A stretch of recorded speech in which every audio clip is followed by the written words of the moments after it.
ये है आपका अपना चैनल माई पोर्टल। साथियों, आरटी के तहत निशुल्क एडमिशन, इसके निर्देश और प्रक्रिया हम आपको बताएंगे। इसके साथ ही आज की वीडियो में हम आपको ये बताने की कोशिश करेंगे कि सत्यापन कैसे होंगे सत्यापन केंद्र पर। और ये वीडियो आप सत्यापनकर्ता के प्रशिक्षण के तौर पर भी उपयोग कर सकते हैं। देखेंगे आरटी मोबाइल ऐप कैसा है और इसमें सत्यापन की क्या क्या प्रक्रिया है। तो चलिए तैयारी करते हैं वीडियो दिखाने की। निशुल्क ऑनलाइन एडमिशन प्रक्रिया के संबंध में ये पत्र आया था 14 जून को और पत्र क्रमांक था 3681। इस पत्र में विस्तृत निर्देश हैं। आप सभी से अपेक्षा है कि जब भी सत्यापन का कार्य शुरू करें तो कृपया इस पत्र को एक बार निकाल लें और इसका अक्षरशः बारीकी से अध्ययन कर लें। इस पत्र के कुछ खास बिंदु जो सत्यापनकर्ता अधिकारी से संबंधित हैं, आज हम आपसे सिर्फ उन्हीं बिंदुओं पर चर्चा करते हैं। इसके बाद हम देखते हैं कि ऐप से कैसे सत्यापन करेंगे, ये भी हम आपको आज बताएंगे। सत्यापन केंद्र पर सत्यापन की प्रक्रिया के लिए क्या प्रोसेस है, ये भी हम आपको पढ़कर बता देते हैं कि जनशिक्षा केंद्र को सत्यापन केंद्र बनाया गया है। इसलिए विकासखंड के समस्त जनशिक्षा केंद्र प्रभारी, दोनों जनशिक्षक एवं 2 आरटीई मेंटर शिक्षक को आरटी पोर्टल पर बीआरसी द्वारा मैप किया गया है। इसके अलावा जैसा कि हमने आपको बताया था, राज्य शिक्षा केंद्र के जारी आदेश को जो कि 14/6 का है उसको साथ में रखें और उसका अध्ययन भी कर लें। नोडल अधिकारी द्वारा सत्यापन की प्रक्रिया आरटी मोबाइल ऐप के माध्यम से ही की जाना है। अतः सत्यापन अधिकारी को सत्यापन केंद्र पर जाने से पहले अपने मोबाइल पर मोबाइल ऐप को डाउनलोड कर लेना अनिवार्य है। समस्त सत्यापन अधिकारी सत्यापन केंद्र में पहुंचने से पूर्व सुनिश्चित कर लें कि उनका यूज़र नेम और पासवर्ड क्रियाशील है, यानी ऐप को डाउनलोड करें और अपने यूज़र नेम और पासवर्ड से एक बार उसको लॉगिन करके देख लें। राज्य शिक्षा केंद्र के पत्र में बिंदु क्रमांक 6 में दिया हुआ है कि ऑनलाइन आवेदन करने के पश्चात पालक द्वारा आरटीई पोर्टल से आवेदन की पावती तथा सत्यापन प्रपत्र डाउनलोड किया जाएगा। इसकी 2 प्रति में प्रिंट आउट निकाल कर निर्धारित स्थल पर सत्यापन की अवधि तक आवेदन पत्र में अंकित जानकारी के अनुसार मूल दस्तावेज, फोटो, सत्यापन प्रपत्र तथा आवेदन प्राप्ति की ऑनलाइन पावती सहित सत्यापन केंद्र पर जाकर माता पिता या अभिभावक द्वारा सत्यापन कराया जाना अनिवार्य है। मूल जन्म प्रमाण पत्र, आरक्षित कोटा प्रमाण पत्र, मूल निवास प्रमाण पत्र लेकर जाना अनिवार्य है। मूल दस्तावेजों की सत्यापन न कराए जाने पर आवेदन स्वतः ही निरस्त हो जाएगा। इसके अगले बिंदु में लिखा है कि सत्यापन के समय आवेदन में पंजीकृत मोबाइल नंबर पर ओटीपी आएगा। इसलिए सत्यापन केंद्र पर आवेदन में जो मोबाइल नंबर दर्ज किया है उस मोबाइल को साथ में लेकर जाना अनिवार्य होगा। सत्यापन अधिकारी द्वारा ओटीपी मांगे जाने पर पालक द्वारा ओटीपी प्रदान किया जाए जिससे सत्यापन केंद्र पर सत्यापन हो सके।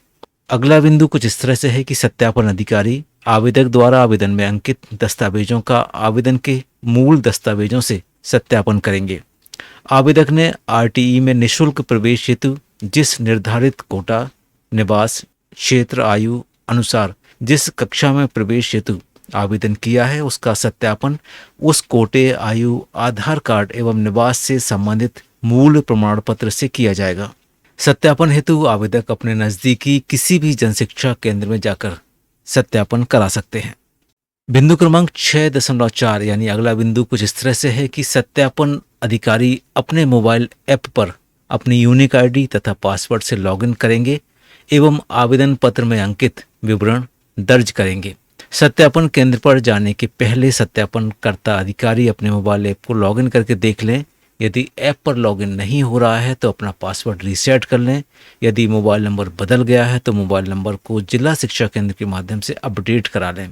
मोबाइल ऐप से ही सत्यापन दर्ज किया जाएगा। यदि सत्यापन पंजीयन नहीं किया जाता है तो संबंधित सत्यापन अधिकारी व्यक्तिशः इसके जिम्मेदार होंगे। यदि सत्यापन अधिकारी किसी भी प्रवेशार्थी को दस्तावेजों के सत्यापन उपरांत पात्र नहीं पाता है तो उसे अपात्र होने का कारण मोबाइल ऐप के माध्यम से दर्ज करना होगा। साथ ही निर्धारित प्रपत्र में कारण दर्ज किया जाएगा।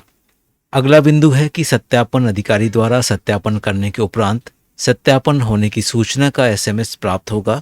आवेदक यह सुनिश्चित कर लें कि यह एसएमएस प्राप्त हो गया हो। सत्यापनकर्ता अधिकारी द्वारा सत्यापन प्रपत्र की एक प्रति में हस्ताक्षर करके बीआरसीसी कार्यालय में रिकॉर्ड के रूप में प्रदान किया जाना अनिवार्य है। इस अभिलेख को संबंधित बच्चे के रिकॉर्ड के रूप में बीआरसीसी कार्यालय में सुरक्षित रखी जाएगी। कोविड-19 से प्रभावित हुए अनाथ बच्चों को आवेदन उपरांत प्रथमतः 100% बच्चों को सीट आवंटित की जाना है। अतः इन बच्चों को तभी अपात्र किया जाए जब सत्यापनकर्ता अधिकारी पूर्ण रूप से जांच करने के उपरांत अनाथ होने से संबंधित कारण से संतुष्ट नहीं हो। इस संबंध में यदि कोई सहायता, कोई मार्गदर्शन की आवश्यकता है तो सत्यापन अधिकारी द्वारा संबंधित विकासखंड स्रोत केंद्र समन्वयक से संपर्क करने के उपरांत ही अपात्र किया जाए। कुछ बातें और हम आपको बता दें। एक बार सत्यापित आवेदन होने के पश्चात दोबारा कोई सुधार संभव नहीं होगा। अतः सत्यापन अधिकारियों को सचेत किया जाता है कि ध्यानपूर्वक, सावधानी एवं जिम्मेदारी से सत्यापन कार्य करें। सत्यापन अधिकारी अपना पासवर्ड किसी को प्रदान नहीं करें, इससे इसके दुरुपयोग होने की संभावना हो सकती है। जिन आवेदनों को मोबाइल ऐप के माध्यम से सत्यापन पूर्ण किया जाएगा केवल वही मान्य होंगे। अतः ध्यान रखें कि सत्यापन केवल मोबाइल ऐप से ही होना है। एक और महत्वपूर्ण बात हम आपको बता दें कि ऑनलाइन आवेदन करने के पश्चात पालक द्वारा आरटीई पोर्टल से आवेदन की पावती तथा सत्यापन प्रपत्र डाउनलोड किया जाएगा। इन दस्तावेजों की 2 प्रति प्रिंट आउट निकालकर पालक सत्यापन केंद्र पर उपस्थित होंगे। सत्यापन केंद्र पर आवेदक द्वारा आरटीई में निःशुल्क प्रवेश हेतु अंकित जानकारी का मिलान संबंधित मूल प्रमाण पत्र से किया जाएगा। संबंधित आवेदक बच्चों को लेकर नहीं आएंगे, इसका पूर्णतः ध्यान रखा जाए। बच्चों के माता पिता, अभिभावक मूल दस्तावेजों के साथ सत्यापन हेतु उपस्थित होंगे। पालक द्वारा सत्यापन के समय जिन दस्तावेजों को उपलब्ध कराया जाना अनिवार्य है वो कुछ इस तरह से हैं।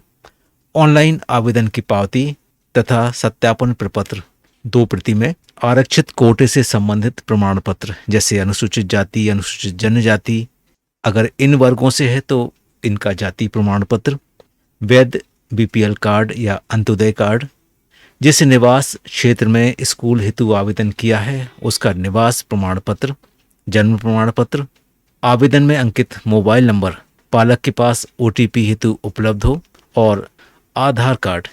ये वो दस्तावेज हैं जो आपको सत्यापन केंद्र में लेकर जाना है।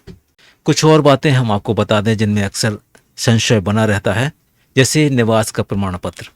बच्चा जिस ग्राम वार्ड का निवासी है उससे संबंधित निवास प्रमाण पत्र की मूल प्रति संबंधित पालक द्वारा उपलब्ध कराई जाएगी। मूल प्रति के आधार पर ही सत्यापन किया जाएगा। आयु के संबंध में जो पात्रता है वो भी हम आपको बता देते हैं। यदि प्रवेश नर्सरी, KG1 और KG2 कक्षा के लिए किया गया है तो इसके लिए न्यूनतम आयु है 3 वर्ष से 5 वर्ष। यदि आवेदन कक्षा 1 के लिए किया गया है तो इसके लिए न्यूनतम आयु 5 वर्ष से अधिक और 7 वर्ष के मध्य होना अनिवार्य है। आयु के संबंध में एक और निर्देश है, वो भी हम आपको बता देते हैं कि सत्र 22-23 के प्रवेश हेतु आवेदक की आयु की गणना 16 जून 22 की स्थिति में की जाएगी। समग्र में बच्चे का प्रथम नाम एवं आधार में बच्चे का प्रथम नाम समान है एवं उसके माता पिता का नाम वही है तो ऐसे आवेदनों को अपात्र नहीं किया जाए, क्योंकि समग्र एवं आधार अलग अलग एजेंसी द्वारा बनाए जाते हैं। इस कारण से किसी आवेदन में माइनर स्पेलिंग संभावित हो सकती है। यदि इंग्लिश स्पेलिंग में माइनर त्रुटि है एवं बच्चे का नाम समान है एवं माता पिता का नाम समान है, मैच कर रहा है, तो वह आवेदन मान्य किया जाए। ये तो थी सामान्य जानकारी जिसका आपको सत्यापन केंद्र पर ध्यान देना है। अब हम आपको बताते हैं ऐप के बारे में, लेकिन उससे पहले हम आपको ये भी बता दें कि जब सत्यापन केंद्र पर पालक या माता पिता आएंगे तो उनके पास किस तरह का आवेदन होगा वो भी आप एक बार देख लीजिए। तो आप देख रहे हैं कुछ इस तरह से आवेदन पत्र आरटी पोर्टल से निकलेगा।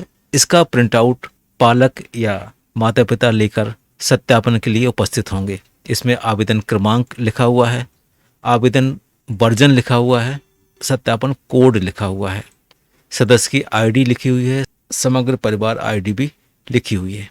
इसके बाद पालक का निवास ये लिखा हुआ है, उसका नाम लिखा हुआ है, पिता का नाम है, जन्म तिथि लिखी हुई है, उसकी माता का नाम इसमें लिखा हुआ है। इस तरह से बहुत सारी जानकारी इसमें लिखी हुई है। आवेदन सत्यापन हेतु आपके द्वारा चुना गया जन शिक्षा केंद्र। इसके बाद दूसरा प्रश्न प्रमाण पत्र का है। इसमें भी लगभग वही जानकारी है। साइड में आप देखेंगे बच्चे की फोटो आ रही है, यहाँ पर बार कोड दिख रहा है। अब हम आपको बताते हैं ऐप के बारे में कि ऑनलाइन आवेदन के पश्चात सत्यापन केंद्र पर सत्यापन की प्रक्रिया हम कैसे करेंगे। जैसा कि हम सभी जानते हैं, सत्यापन RTMP मोबाइल ऐप पर होगा, इसलिए पुराने ऐप को हम अनइंस्टॉल कर दें और नया ऐप जो कि 2.11 16/6 का रिलीज़ हुआ है, इसको हमें डाउनलोड करना है। डाउनलोड करने के बाद ऐप को ओपन करने के लिए इसको लॉगिन करने की आवश्यकता होगी। इस तरह का ऐप पहली स्क्रीन में आप देख रहे हैं, इस तरह ओपन होगा। इसके बाद अगली स्क्रीन पर आपको तीसरा वाला ऑप्शन सत्यापन अधिकारी और मेंटर शिक्षकों की सेवाएं, इस पर क्लिक करना है। इस पर जैसे ही क्लिक करेंगे अगला वाला ऑप्शन आएगा आवेदन सत्यापित करें। ये वाला जो आप देख रहे हैं, इस पर हमें क्लिक करना है। इस पर क्लिक करने के बाद अगली स्क्रीन जो आएगी वो भी आप यहाँ देख पा रहे होंगे। यहाँ पर ऊपर बारकोड स्कैनर बना हुआ है और नीचे आवेदन क्रमांक, समग्र ID और आवेदन वर्जन लिखा हुआ है। आप चाहेंगे तो इस बारकोड पर क्लिक करके आप स्कैन कर सकते हैं, और अगर आप स्कैन नहीं करना चाहते हैं या कोई भी दिक्कत आ रही है तो आवेदन क्रमांक, समग्र ID और आवेदन वर्जन पर क्लिक कर देंगे। स्कैन करने के बाद मोबाइल में आपके इस तरह से कुछ जानकारियाँ आएंगी। प्रत्येक बिंदु के समक्ष अंकित करने हेतु 2 विकल्प ऐप में हैं। हाँ सही है, नहीं सही नहीं है। सत्यापित करने अथवा निरस्त करने के उपरांत मैसेज आएगा। क्या इसको आप सुरक्षित करना चाहते हैं? इसमें हाँ चुनें। इसके उपरांत पालक के प्रथम मोबाइल नंबर पर SMS आएगा। आवेदन सत्यापन की प्रक्रिया पूर्ण मानी जाएगी। जिन आवेदनों का मोबाइल ऐप के माध्यम से सत्यापन पूर्ण किया जाएगा केवल वही मान्य होंगे, अतः ध्यान रखें कि सत्यापन केवल मोबाइल ऐप से ही होना है। यदि किसी आवेदन को दस्तावेजों के कारण अपात्र करना है तो एक बार अच्छे से चेक कर लें, उसके पश्चात ही अपात्र करें, अन्यथा वह बच्चा लॉटरी की प्रक्रिया से बाहर हो जाएगा एवं दोबारा आवेदन इस सत्र में नहीं कर पाएगा। तो ये तो थी कुछ जानकारी सत्यापन के संबंध में। मिलते हैं एक नई वीडियो में एक नई जानकारी के साथ। तब तक के लिए थैंक्स फॉर वॉचिंग।